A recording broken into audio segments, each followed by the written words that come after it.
Kasih karunia dan damai sejahtera Allah Bapa kita dan anaknya Tuhan Yesus Kristus menyertai saudara. Amin. Shalom saudaraku yang terkasih di dalam nama Tuhan Yesus Kristus. Senang bisa menyapa saudara di tempat saudara berada hari ini, dalam dimensi yang berbeda tetapi dalam dunia yang sama.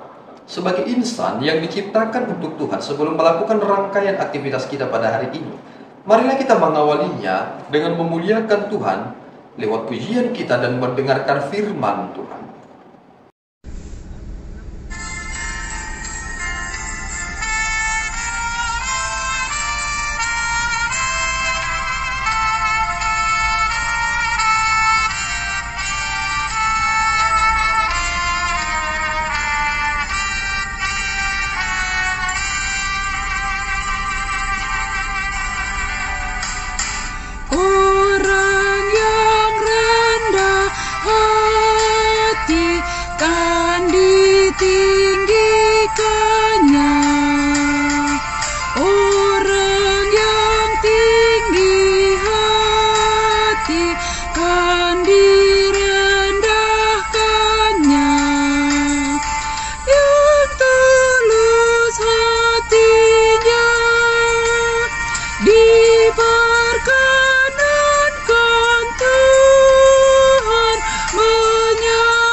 Firman Tuhan untuk hari ini terambil dari Lukas 1 ayat 52.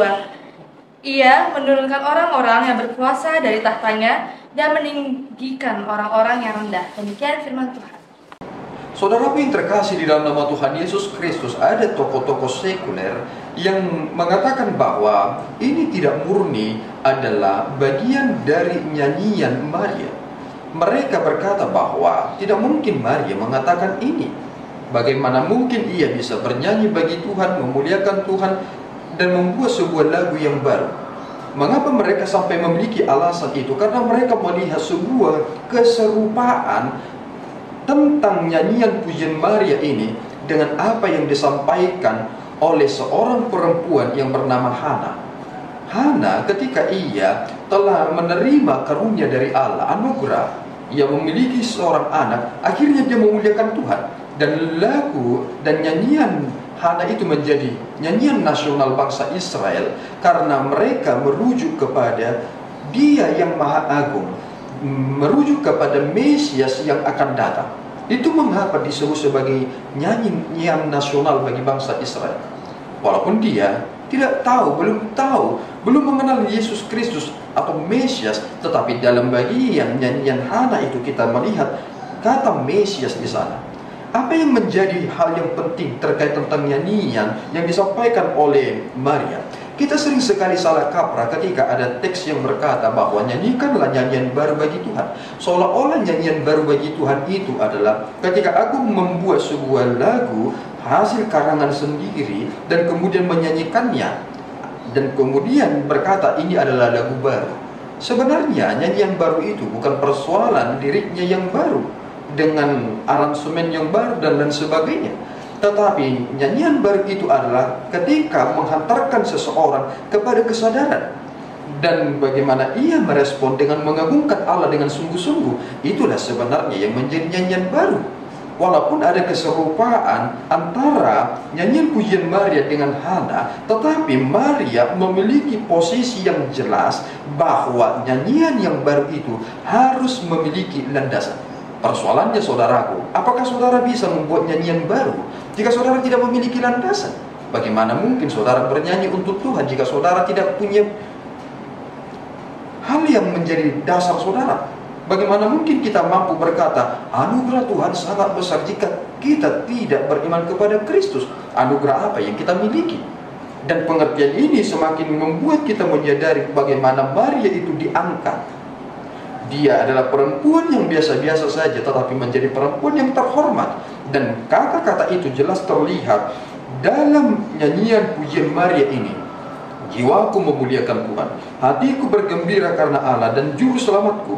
Ia memperhatikan kerendahan hambanya, mulai dari sekarang segala keturunan akan menyebut aku berbahagia, karena Yang Maha Kuasa telah melakukan perbuatan-perbuatan besar kepadaku, dan kuduslah namanya. Rahmatnya turun-temurun atas orang yang takut akan Dia. Ia memperlihatkan kuasanya dengan perbuatan tangannya dan mencerai-beraikan orang yang congkak hatinya. Dan ayat harian pada saat ini, Ia menurunkan orang yang berkuasa dari tahtanya dan meninggikan orang yang rendah. Semua ini adalah bagian tentang perenungan terkait tentang rencana yang Allah sendiri rencanakan, bahwa Yesus Kristus adalah Dia yang dari kekal dan Dia yang tak berkesudahan kerajaannya.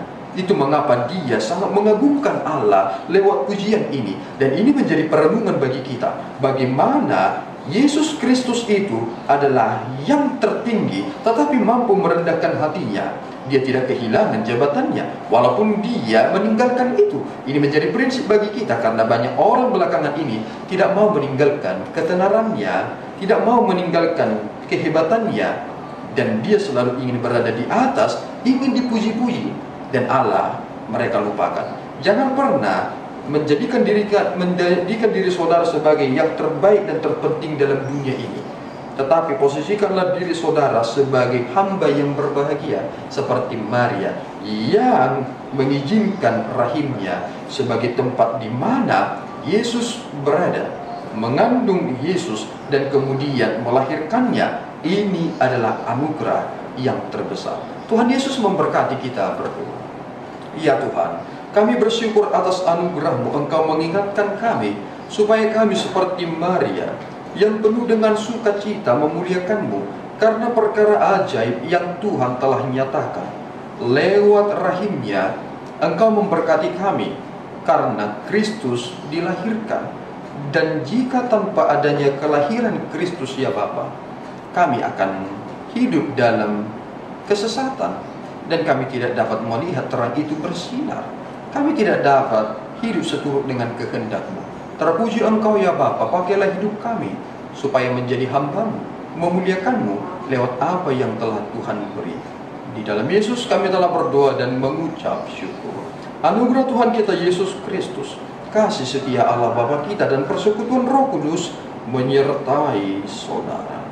Amin. Tuhan Yesus memberkati.